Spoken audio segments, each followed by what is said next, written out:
ချမိတ်ဆွေများအားလုံးမင်္ဂလာပါရှင်ယနေ့ချမိတ်ဆွေများကိုတင်ပြချင်တာကတော့ကချင်ဘာသာစကားရဲ့တရအတန်ထက်ပုံတွေပဲဖြစ်ပါတယ်အနည်းဆက်ဆုံးတန်တက်ကလေးတွေကိုလည်းဗမာလိုရေးပြထားပါတယ်ရှင်แต่นี่จึงพอเลยกากนัวกนูนี่ฐานะมาสะอันเสนเพชองข้าจะมัดว่ากะอีสมาชองที่ด้านนาเรียอาเออีโออูไออาวีโอโอยแต่คุณอาจารย์ก็ยันเส้นละไงเถละไงอยู่นะสมาก็ไปข้างหนังสุนย่อเ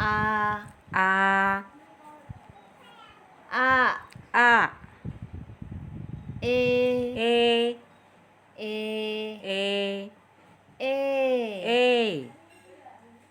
อีโออูไอเอาวีโอโอยအဘီဒါဆိုလို့ရှိရင်မြန်မာလူလေးတွေတန်တက်ကလေးတွေနေနဲ့မှတ်မိလေအောင်လေ့ကျင့်ကြည့်မယ်အာအေမှန်လားစမဟုတ်မှန်တယ်နော် e o o i အောင်ဟုတ် we y โอโอ y ဟုတ်ကဲ့ကျေးဇူးတင်ပါတယ်ဒါဆိုရင်ဆရာမရေကျမတို့ကို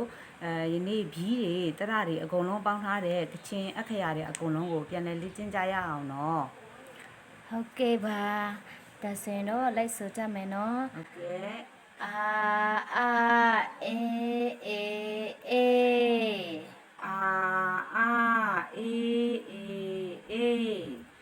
e o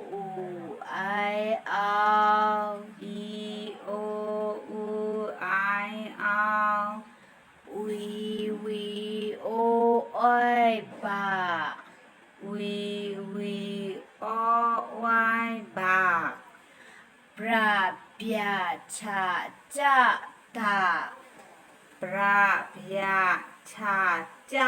da fa ga gra kya ha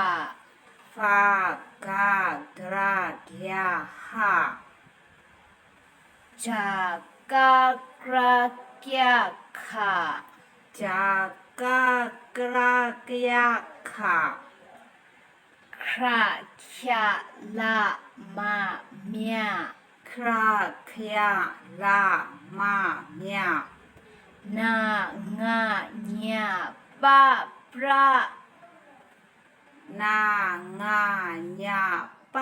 pra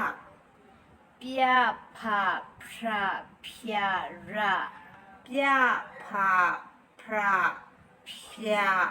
ra sa sha ta sa